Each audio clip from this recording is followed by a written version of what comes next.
يا هلا ومرحبا فيكم في حلقة جديدة من برنامج الميلس.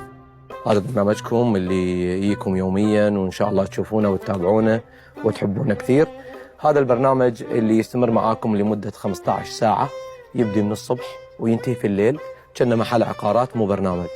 طبعا معاي الكثير من أساطير الكرة العربية وأيضا أساطير الإعلام العراقي، منهم الكابتن حكيم. حياك. أهلا فيك، يا مرحبا. وأيضا معاي الصحفي المعروف الأستاذ أشرف. أهلا وسهلا، حياك الله أستاذ خالد. ومعانا بعد كثير من أساطير الإعلام العربي الخاص في الرياضة. طبعا اللي ارتاح له يفتى، واللي ما ارتاح له أبد ما تصنف فيه ولا يبناه.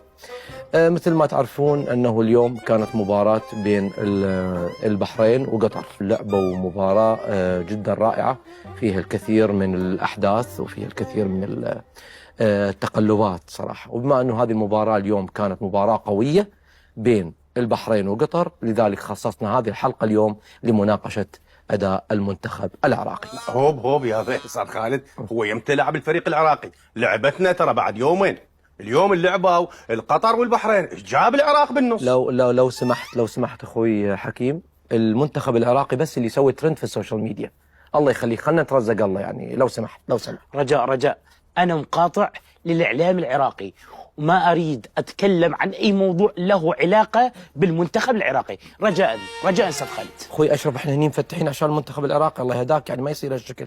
خلاص، وانا اليوم خلاص اتفقت وعديت الحلقه كامله ان شاء الله على احداث اليوم. مثل ما تعرفون اليوم كانت مباراه البحرين وقطر، فلذلك احنا راح نستضيف ان شاء الله المدرب العراقي. عم كاساس وراي يابا استاذ خالد يا معود، ما يصير تستضيف المدرب اثناء البطوله، هذا غلط، ما يصير يحتك بالاعلام المدرب. الله يهداك، انا يعني حاولت صراحه، حاولت انه استضيف مدرب ثاني، بس هذا ما يصير وكلهم رفضوا. وطبعا صحيح هو هذا النظام، انه ما في اي مدرب الا المدرب العراقي. سبحان الله، المدرب العراقي، وانت تعرف المدرب العراقي هو يسوي ترند، المدرب العراقي يسوي ترند. لذلك انا جبته هني. رجاء انا ما اريد اتكلم عن اي شيء يخص العراقيين. بكيفك والله. استاذ خالد وين راح؟ هذا راح لدورة المياه، شافاك الله. لأن قاعد هني صار له 5 ساعات، شاي وقهوة شاي وقهوة شاي وقهوة، لين بطنه صارت تانكي.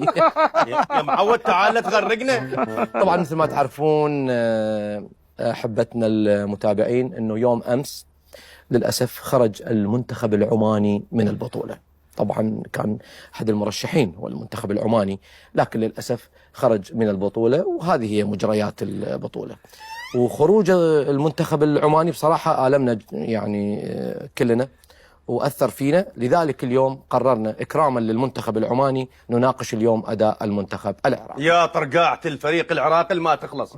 استاذ خالد، الحكي مو هيك يا معودين، انتم ما تعرفون الاخطاء اللي صارت بالتدريب بالفريق العراقي. كنا بدا يحكي على العراقي. تفضل كمل. الفريق العراقي مو بحاجه الى تكتيك وخطط تدريبيه. صدقني اكو امور يجهلها المدرب، انا كنت متبعها ومسويها.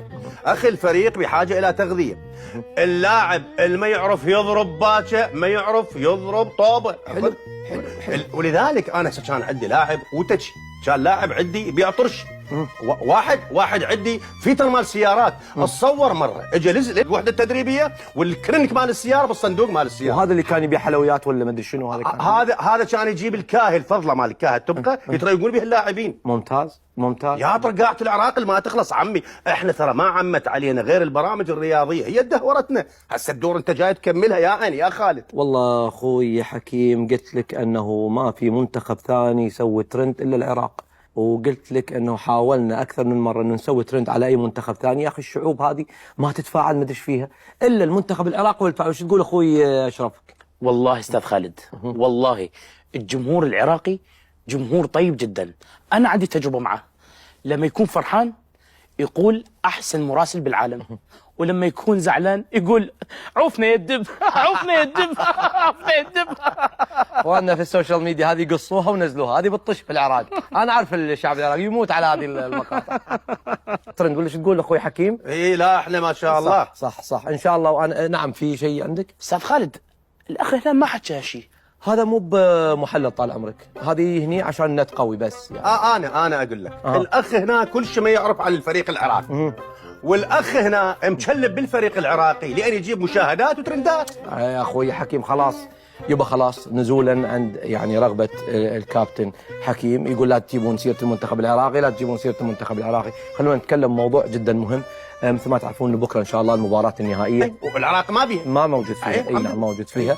هذا كلام مليح. نتكلم عن المباراة النهائية. طبعا المباراة النهائية مثل ما تعرفون أحبتي المتابعين راح تكون بين الأردن والإمارات. الأردن والإمارات مباراة مفتوحة على كل النتائج، مباراة مفتوحة على كل الجهات.